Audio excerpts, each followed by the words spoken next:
दोस्तों, इति श्री विकास दुबे कथा। जी हाँ, 8 दिन के सफर में अर्श से फर्श तक पहुंचा विकास दुबे, और विकास दुबे का आज खात्मा हो चुका है। वो विकास दुबे जिसने पिछले शुक्रवार को कोहराम मचाना शुरू किया था और आज शुक्रवार आते आते वो इस दुनिया से हमेशा हमेशा के लिए रुखसत हो चुका है। विकास दुबे को मध्य प्रदेश में उज्जैन से लेकर निकली यूपी की पुलिस। रात भर का सफर तय किया और सुबह जब कानपुर पहुंचने वाली थी, वो मुश्किल से आधे पौन घंटे का सफर बाकी होगा कानपुर पहुंचने में, ठीक बारिश हो रही थी। रास्ते में जगह जगह बारिश के निशान थे। उस जगह पहुंचने के पहले हाईवे पर जिस गाड़ी में विकास दुबे को लेकर पुलिस के 3 जवान बैठे थे, एक ड्राइवर के अलावा, वो गाड़ी पलट जाती है। विकास दुबे वहां से एक पुलिस वाले की पिस्तौल लेकर भागने की कोशिश करता है।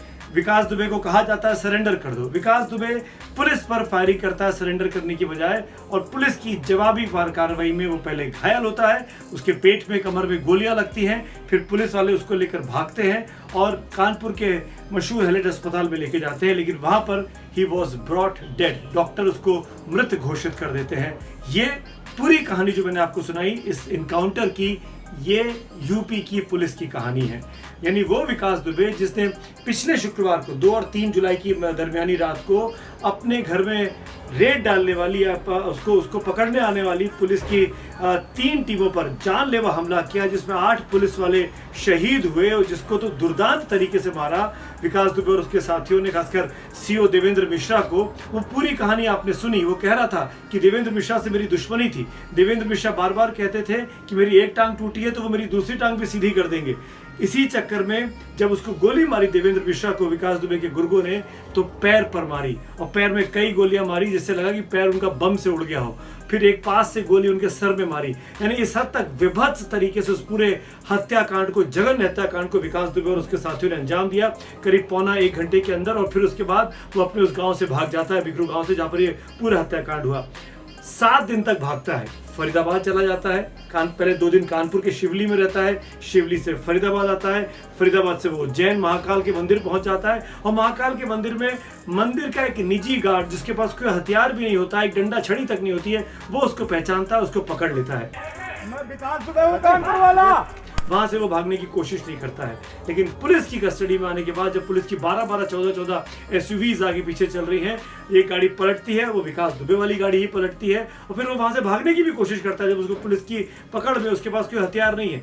तो आप इसलिए सवाल भी खड़े होते हैं इस एनकाउंटर की थ्योरी पर आज मैं ये कहना चाहता हूं कि जिन 8 पुलिस वालों को इसने बेरहमी से मारा था, उन 8 पुलिस वालों की आत्माएं आज शांत हो गई होंगी, उनको आज तसल्ली मिली होगी, उनके परिजनों को आज वाकई में खुशी मिली होगी। और शायद यही बात इन लोगों के बयान से सामने भी आ रही है। सुन लीजिए इनके रिएक्शंस को। संतुष्टि तो सिर्फ इतनी है कि अब हम हमारे परिजन का, हमारे शहीद का पिंडदान और अंतिम जो संस्कार के कार्यक्रम हैं वो ठीक से संतोषपूर्वक कर पाएंगे।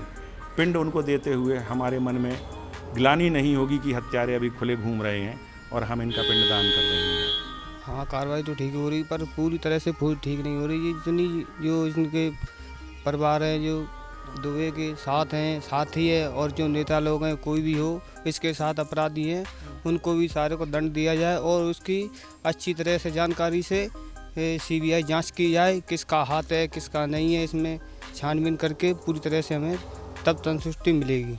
किसी प्रकार की अपने काउंटर करा दिया, मैं खुशहाल हूँ, हमारा आत्मा शांति होगा।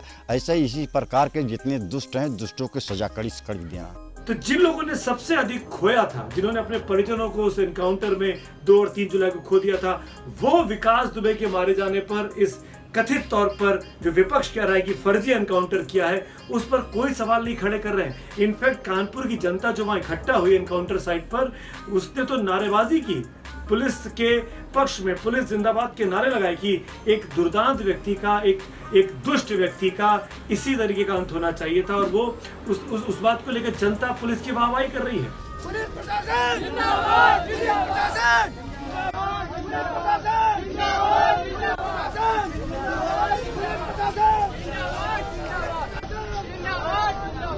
इस बात से बात स्पष्ट होती है कि जो व्यक्ति कई खून कर चुका हो, जिस पर 60, 70, 80 से ज़्यादा मुकदमे चल रहे हो, जो एक हफ्ते पहले पुलिस वालों पर गोली चलाता हो, अगर उसका खात्मा हो जाता है तो देश की ये मासूम जनता जो कि इस तरह के जघन्य हत्याकांड को लेकर परेशान रहती है कि उसके अपने लोग मारे जाते हैं, उसकी अपनी प्रॉपर्टी पर फिरौती ली जाती है, कब्जा किया जाता है, ऐसा विलन समाज का, ऐसा खलनायक जब समाज का मारा जाता है तो उन लोगों में खुशी होती है, तसल्ली होती है कि चलो एक दुर्दांत व्यक्ति खत्म हुआ। मान लीजिए कि इनकाउंटर नहीं होता, ये अरेस्ट होता, कोर्ट में पेशी होती, फिर इसके तमाम चाहने वाले लोग हैं जो उसको बचाने में लग जाते और खुदा न खास्ता ये लंबा प्रक्रिया चल जाती है, जैसे अपने न्यायिक प्रक्रिया में चलता है कि मौका दिया जाना है सबको अपनी बात को मासूम साबित करने का, और ये 2, 4, 5, 7 साल जिंदा रह जाता, इस बीच में चुनाव ना लड़ लेता ये, और चुनाव लड़ लेता कि विधायक सांसद ना बन जाता। हमारे संसदों में विधायिका में तमाम ऐसे लोग हैं जो जिन पर आपराधिक मुकदमे जघन्य हत्याकांड के और वो सांसद विधायक बनकर बैठे हैं। तो उस चीज से तो ये भारतीय लोकतंत्र बच गया, उस जीत से भारतीय जनतंत्र की एक बड़ी जीत हुई कि समाज का एक विलेन, एक खूनी खूंखार व्यक्ति इस वक्त समाज से जा चुका है। लेकिन अब इस पर राजनीति शुरू हो गई है, क्योंकि बीजेपी के वक्त में हत्याकांड हुआ, क्योंकि अखिलेश यादव को मौका मिल गया योगी आदित्यनाथ की कानून व्यवस्था पर सवाल खड़े करने का, क्योंकि प्रियंका गांधी को ट्वीट करके मौका मिल गया इस पर हमला करने का। ये बात बिल्कुल ठीक है, जो बात विपक्ष के नेता कह रहे हैं उसको मैं खारिज नहीं करूंगा कि अगर ये व्यक्ति जिंदा रहता तो जिन लोगों ने इसको बचाया, जिन लोगों ने इसको पनाह दी, जिन लोग इसको बढ़ाते रहे, उन लोगों तक पहुंच सकते थे कानून के हाथ। पर मेरा ये कहना है, जिसको अखिलेश यादव और प्रियंका गांधी जैसे नेताओं को सुनना चाहिए, कि ये तो आपकी पार्टी में भी रहा है, ये तो समाजवादी पार्टी में रहा, इसकी बीवी समाजवादी पार्टी की सदस्य रही, आज भी सदस्य होगी। एक बुलेटिन निकलता, उसकी पर्ची कटी हुई है 20,000 रुपए की, 5 साल की। मैं ये कहना चाहता हूँ, राजा रामपाल जो कि बसपा के सांसद रहे, जो आज कांग्रेस पार्टी में है, प्रियंका गांधी के यूपी की कोर टीम का हिस्सा है, वो राजा रामपाल बेहद नजदीक थे इस विकास दुबे के। उनका कहते हैं कि राइट हैंड मैन हुआ करता था जब राजा रामपाल बसपा के सांसद हुआ करते थे। तो आज की तारीख में ना सपा अलग है, ना कांग्रेस अलग है, ना बसपा अलग है, ना भाजपा अलग है। भाजपा में भी बहुत से, कुलदीप सेंगर को हमने देखा पनाह दे रखी थी। जिस तरीके से आज की तारीख में विकास दुबे जो अपने काम कर रहा था, वो भी भाजपा के नजदीक आने की कोशिश कर रहा था। तो इस हमाम में, सियासत के हमाम में सभी राजनीतिक पार्टियां नंगी हैं। आज जरूर अखिलेश यादव, प्रियंका गांधी, योगी आदित्यनाथ पर सवाल खड़े कर सकते हैं, उनकी पुलिस पर सवाल खड़े कर सकते हैं, उनके क्रियाकलाप पर सवाल खड़े कर सकते हैं, करना भी चाहिए राजनीति में। पर हमको इस चीज को नहीं भूलनी चाहिए कि जनता का सेंटिमेंट क्या है।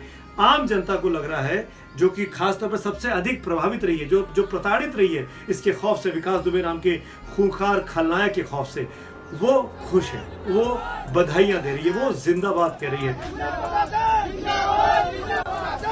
और आज की तरह हम ये कह सकते हैं कि लोकतंत्र में जनता के मूड से बड़ा कुछ नहीं होता है, तो जनता के साथ खड़े होने की भी आवश्यकता है। और इसीलिए आज की तारीख में अगर विकास दुबे और उसका पूरा गैंग लगभग खात्मा हो गया है, तो ये एक तरीके से बहुत बड़े राहत की बात है समाज के लिए। लेकिन जाते जाते एक कमेंट में यूपी पुलिस पर जरूर कहूँगा, योगी आदित्यनाथ जी, आपको अपने उत्तर प्रदेश के डीजीपी, अपनी यूपी की एसटीएफ, अपने यूपी के तमाम आला आईपीएस अधिकारी और नीचे काम करने वाले जितने पुलिस वाले हैं, उनकी एक एक की एंटीसीडेंट्स चेक कराइए कि कौन किससे कहाँ मिला हुआ है। कितनी आसानी से आपको ये गुर्गा मिल गया, इसके गुर्गे मिल गए, विकास दुबे मिल गया। आपकी पुलिस को कुछ नहीं करना पड़ा, कोई खास मेहनत नहीं करनी पड़ी। हर जगह वो पहले पहुंचा, पुलिस पीछे पीछे पहुंची। जैसे कि फिल्मों में देखते हैं कि सब कुछ लुट जाता है तब पुलिस आती है, वही हाल यूपी पुलिस का हो गया। और जब हाथ मिला, जब हाथ लगा, तो आपने उसको मार डाला। तो इसका मतलब योगी आदित्यनाथ, आप भले ही जनता के लिए इस वक्त राहत की खबर लेकर आए हैं, पर ये जो आपकी पुलिस है, ये आने वाले वक्त में आपके अपने लिए परेशानी का सबब बन सकती है। तो यूपी पुलिस को they have to pull up their socks. अगर वो ऐसे ही काम करते रहेंगे तो वाकई में यूपी पुलिस पर भरोसा उठ भी सकता है, जनता का खास तौर पर। बहुत बहुत धन्यवाद। एबीपी न्यूज़ आपको रखे आगे।